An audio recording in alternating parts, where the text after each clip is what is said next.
Hello class, my name is Dr. Joseph Huber and I'm very happy to be providing this guest lecture. I would like to start by thanking your professor, Miss Moniea. She and I have known each other for about 7 years when she was one of my students in the marketing management class here in America. Since then, it has always been a desire for both of us to work together. And that said, I am honored to be here to provide each of you some insight to how you can be more successful as you are about to embark on your careers. Some of the lessons that you'll learn in this lecture will help give you the competitive advantage so that you can get the dream job that you're searching for. So let's talk a little bit about the importance of networking. As I mentioned, Miss Moniea and I have known each other for 7 years. The lesson here is that you never know when your network will lead to business opportunities in the future. So that leads me to using LinkedIn. LinkedIn is a very good way of networking and establishing a network so that you can help to leverage the people that you know into possibly giving you an introduction to somebody else they know. LinkedIn was always, the way it was always explained to me is that it is good to use it as a portfolio of sorts. You can go ahead and put on your resume your LinkedIn profile name or your username, and that can lead the potential employer to more information that you want to reveal about yourself that you wouldn't necessarily put into your resume. So personal networks become very important. Who do you know? Who's in your family? Who does your family know? These are the ways that you can get your name out there or get connections so that you can be introduced to somebody who may potentially have the ability to lead you to a job. Stay in touch with your network. One of the biggest mistakes that people make is that they lose touch with their network, and in doing so, it'll be years before they ever try to reach out, only when they actually need them. And in that case, it really truly isn't one of your close networks. One of the things that you would like to do is make sure you maintain maintain a good relationship, and then some of those people could be used later as professional references or potential references. So now I want to talk to you a little bit about resumes. And I have a personal take on what a resume actually should do for you. To me, being a marketing major and having worked in marketing for over 17 years before I came onto active duty in the military, I would always say that the resume is a way of marketing yourself. You have to identify in your resume what makes you stand out among your peers, especially in a market like you have in Bangladesh, where there are so many other qualified candidates. One of the other things that people mention is to make your resume have quantifiable impacts. Also, if there's a way of drawing what you have done for the bottom line of the organization or a return on investment, if you could speak in those terms, you are then showing your potential employer that you understand business to a level that may be better than your candidates that you're competing against. This will then in turn give you a competitive advantage at getting the job over them. At one point in my career, I became the Transportation Officer of the Year for the entire Army Reserves in the United States. But that wasn't the achievement. The achievement that employers want to know about is what led to that award. So you could sit there and talk about awards that you have on your resume because it shows that you were recognized, but what was it that you were recognized for? So in my case, in the one that I just gave you as an example, I had put together it took almost an entire year to put together a mission that ended up saving the United States government $1.2 million over a 3-week period, basically using Army trucks to deliver Army equipment to different locations rather than hiring commercial trucks to do the same thing. In doing so, I was able to quantify the effects on the bottom line for even the United States government. So by doing that, if you're able to do that for jobs that you've had in the past, you will then show potential employers that you understand business. Now, a lot of people always ask about resumes versus curriculum vitae resumes. But a resume should be about 1 to 2 pages. And you need to make sure that all of your time is covered. You don't show big gaps within that resume. So 1 to 2 pages is good. Is customarily a good resume. You might hear 1 page, but it's been accepted that a second page is okay. Someone like me who has 35 years experience both in commercial world and in the military, I go towards the curriculum vitae. The curriculum vitae is also used in academia, and being a college professor, that's going to be one of the things that they always ask if you're going to go into education field. What's the difference between a curriculum vitae and a resume, a regular resume, or a CV resume versus a regular resume? First of all, you have more detail than the typical resume when you're creating a CV resume. But that doesn't mean you should be long-winded. As a matter of fact, I just was going through a hiring process just a couple weeks ago where a PhD wanted to get a job where they would have been my deputy in one of the positions that I had advertised. And that PhD had a 35-page resume. I didn't even read it. It was just way too long. If you can't be clear and concise, then you're going to have a problem with an employer wanting to hire you because they want you to get to the point. So typically, like I said, with even somebody like me at the top of the food chain with 35 years experience, I have about a 5-page curriculum vitae resume, CV resume. And then also remember what I just mentioned before about LinkedIn. You don't have to have everything on your resume. You want to give them a taste of what you can provide to get your foot in the door so that you can get an interview. That's what the resume is for. It markets you. So think about the lessons you've had about going ahead and doing your elevator speeches and being clear and concise to be able to talk about you or sell you to someone within a matter of minutes. I have to admit that sometimes employers only take a couple of minutes to weed through some of the better candidates. So you might only get a 1 to 2 minute time frame to sell yourself on your resume when you're not there. Okay? So then what you could do is actually put more meat on that LinkedIn profile that it wets their whistle, and then you also put your username for the LinkedIn, and they could go out and look more. They're going to do some research on you before you ever step foot into the interview. They're going to want to know about you so that when they generate their questions, they could see how well of a fit you would be for the company. And I'm going to bring up that term research because you should also be doing research as well. Research about how you can better yourself. What can you do to make yourself better? I'll give you another example. I have a PhD, but that didn't stop me from going back and getting a second master's in order for me to compete better for jobs that are in business as a business professor. I have decades of business experience. However, some of the professors who were being hired had more business degrees than I did. I have degrees in education. So I took their excuse away by going to get another master's degree. I have one master's degree in online education. I have a PhD in education with emphasis on training and performance improvement. And now I have an executive MBA to show that I have the credentials to be a business professor, even though I've already had experience putting classes together and actually teaching business. The point here is learning is lifelong, and you should do what you can, even after your degree program, to improve yourself, to give yourself a competitive advantage over all of those other candidates that are searching for the same types of jobs. One point I'd like to mention about the cover letters and also the resume is that you should tailor it to the job that you're applying.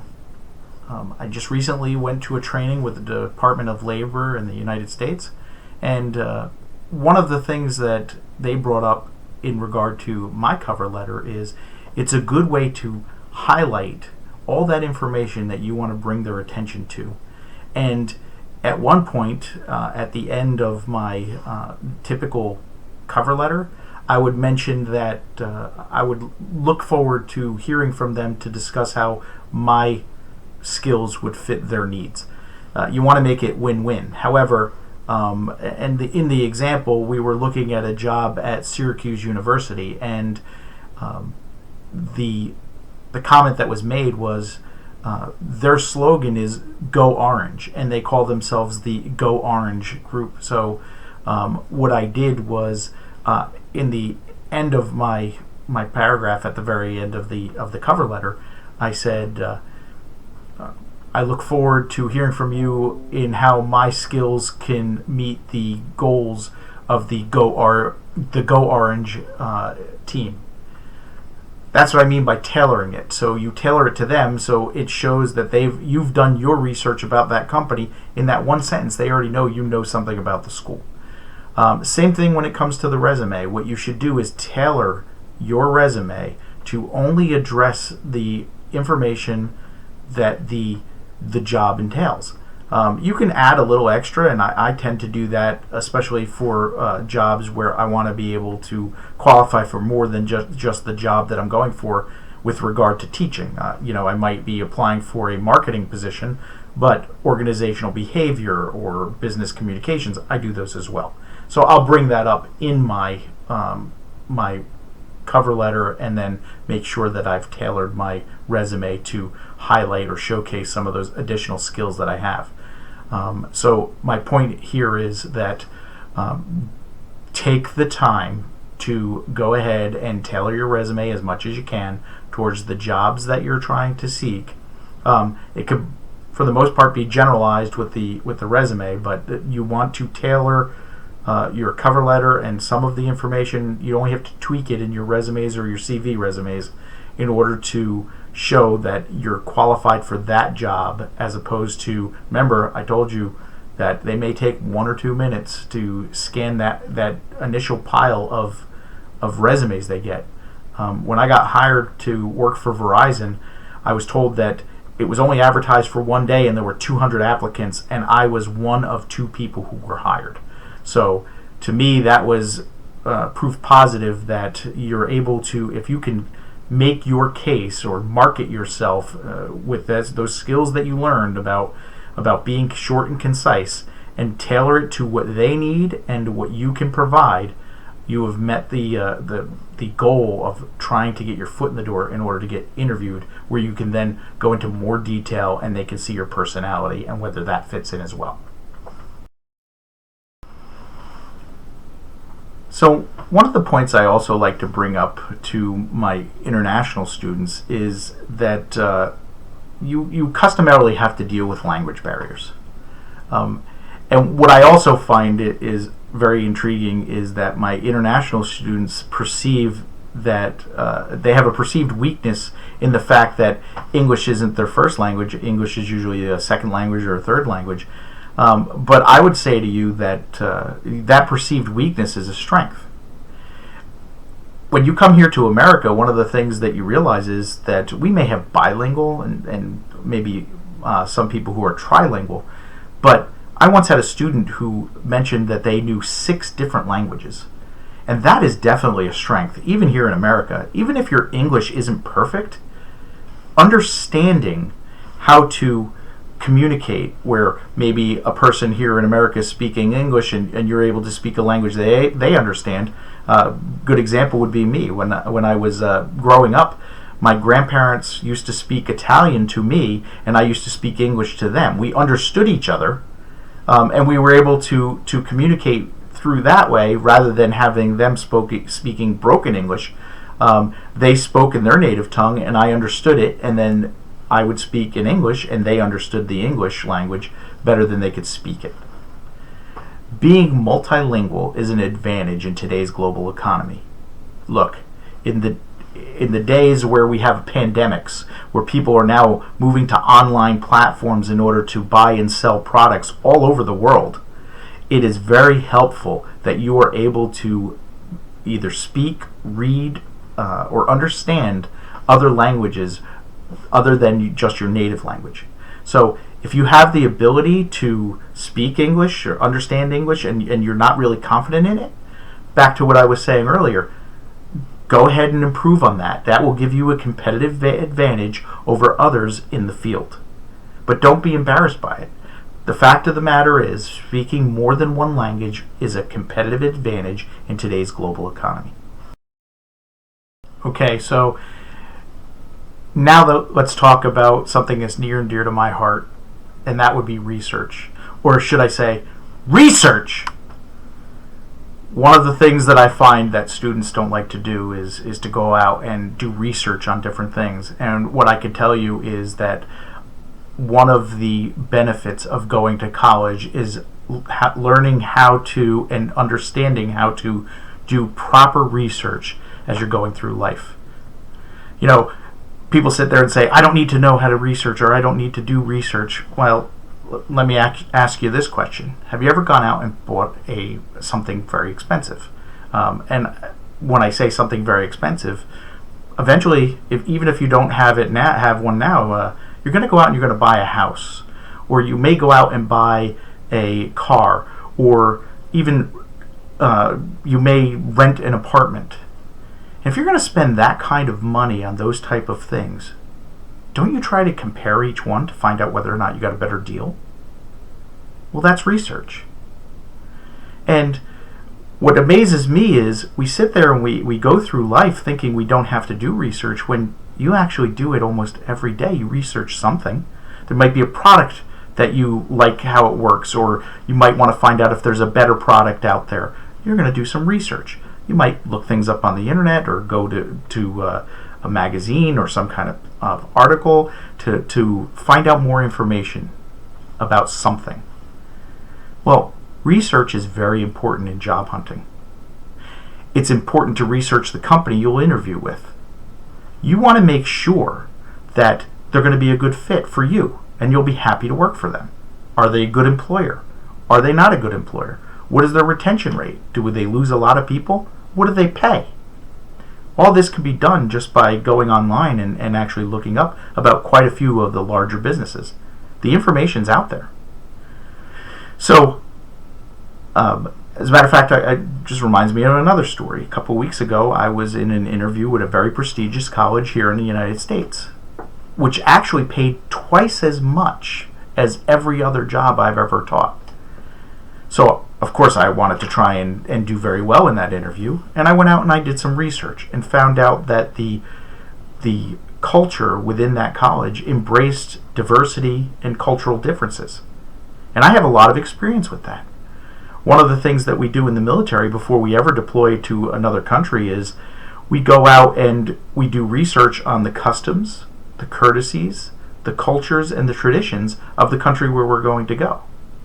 And the reason why we do that is we want to avoid an international incident or insult the population of the host nation.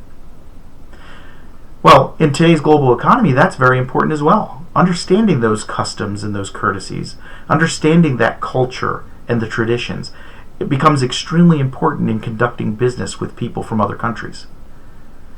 So, what you're learning here now becomes skills that you will take into the field and you will actually use them every day.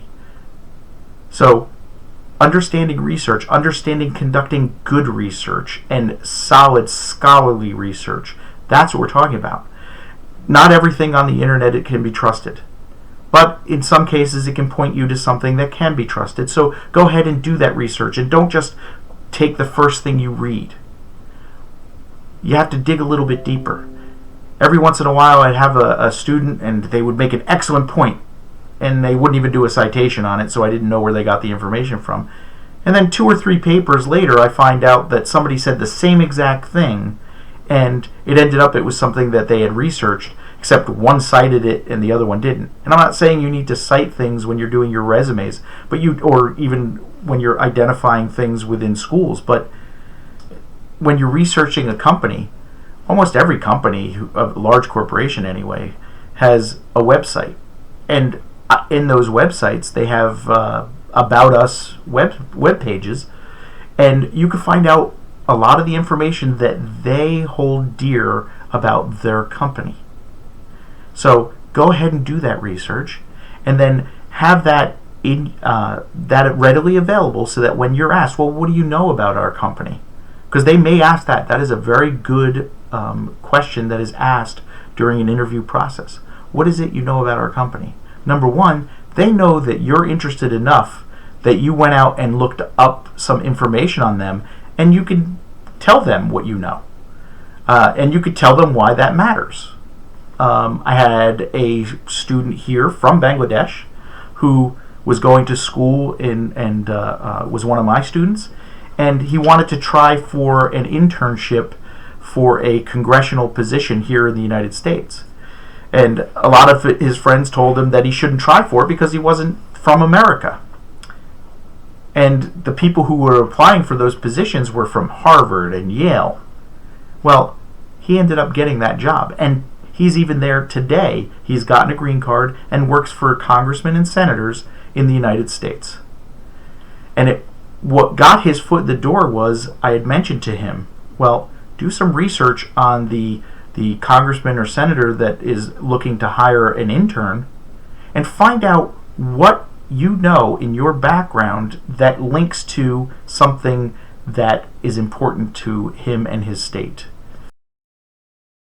So the last thing I'd like to talk about is the interview. And once you've landed that interview, and what's important to know before you get into those interviews. What should you do to prepare for it?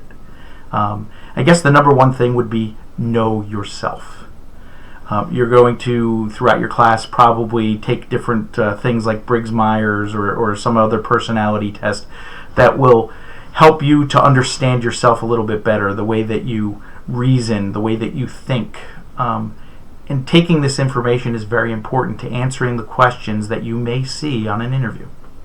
One question you may see is list some of your strengths or some of your weaknesses. And this is their way, a potential new employer's way of seeing if you truly do understand yourself and how will you fit into the organization. One piece of advice I give a lot of people is when you list your weakness, what you should do is try and see how you can turn it around to be a strength. And what I mean by that, give you an example of a friend of mine who, one of the things that she says is that she's obsessive compulsive. She has obsessive compulsive behavior. She likes everything in its place and everything must be neat and clean. Well, what we talk about is, don't say that you're obsessive compulsive, but do say that you're meticulous, that you like to pay a lot of attention to detail, but that you know that about yourself. So the weakness is that you spend too much time on the details, so you could potentially miss suspenses or deadlines that you have to get the work in. But because you know that about yourself, you're able to overcome it, and even though your standards may be much higher than what the expected standard is from the company, you're able to see that in yourself and still give a high quality or higher quality work than other people do, but still meet your deadlines. And that's what I'm talking about, understanding that your strengths, your weaknesses, knowing yourself. One of the other questions they can ask you is about conflict resolution. That is a big one nowadays. And how you deal with difficult situations or employees. And they may even ask you for a story of maybe a time that you've dealt with a difficult student that was in your work group or in your classroom, or a past job that you had. Be able to have these kind of canned responses, these saved up stories, and practice them. So when you do get a question that's either that question or something very close to it, that you're able to give them a clear and concise answer. I mean, you can't possibly know what the questions you may be asked in an interview, but there are some out there that lead to these things that you should already kind of have an idea that you're going to be asked. Working groups, I like to bring this one up as well, especially for students. How many students really don't like working in those working groups? Well, in today's global economy, working groups are absolutely necessary to business. So the first time you work in one is not going to be the time when you're out there in the field working for a company. That's why you should be practicing those skill sets, figuring out ways to circumvent any conflict that may be within the team so that you can meet the deadline of a homework assignment. It's designed so that it is getting you ready for the work experience before you leave college and go out into the world. So the next time you get a work group assignment, understand that and use it to your advantage. Now, I mentioned before about the elevator speech. And that's a clear, concise, small, I said small, but a quick way of conveying information about you to a potential employer. That elevator speech is something that's pretty important, and you should actually write it down and practice it so it becomes second nature. Being able to talk about what you've done in the past and what your experiences have been. One of the questions you may receive on an interview is, tell us a little bit about yourself. And that's your elevator speech question. And go ahead and tell them a little bit about yourself. But don't take up an hour. Usually about anywhere between 2 to 3 to 5 minutes at the most. Get your point across and make it relevant to the job that you've applied for, and they will understand and be able to make the link between you and their values as a company. And don't be afraid to point out quantifiable accomplishments during your interview. That's what they're going to do. They're going to ask you questions. And as I've done throughout this lecture, I've talked about myself and have given you information about me that was quantifiable. And you got the point of my experience and how it plays into my ability to do my job. And then lastly, do your research. Do your research on the job that you've applied for, not just with that company, but in the industry. What does it pay? How much, what's the range of pay that may be offered? Also, the company itself. What is it they do? What kind of culture do they have? What do they endear? As far as is diversity something that's very important to them? Is multinationalism important to them? You need to do that research and have that information readily available in case they ask the question, well, why do you want to work for us? Or what is it that brought you to our company or attracted you to our company? And don't just say, well, nothing, because then you might not get the job. So doing your research and being prepared, that's the important lesson here. So I'd like to take this time to thank you again.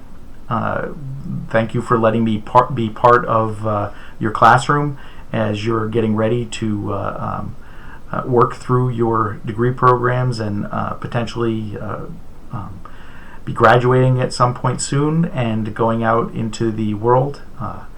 I hope you have all the best of luck in your search for your career.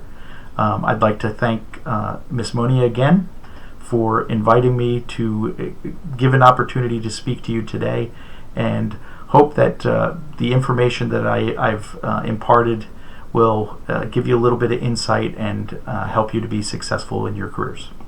Thank you.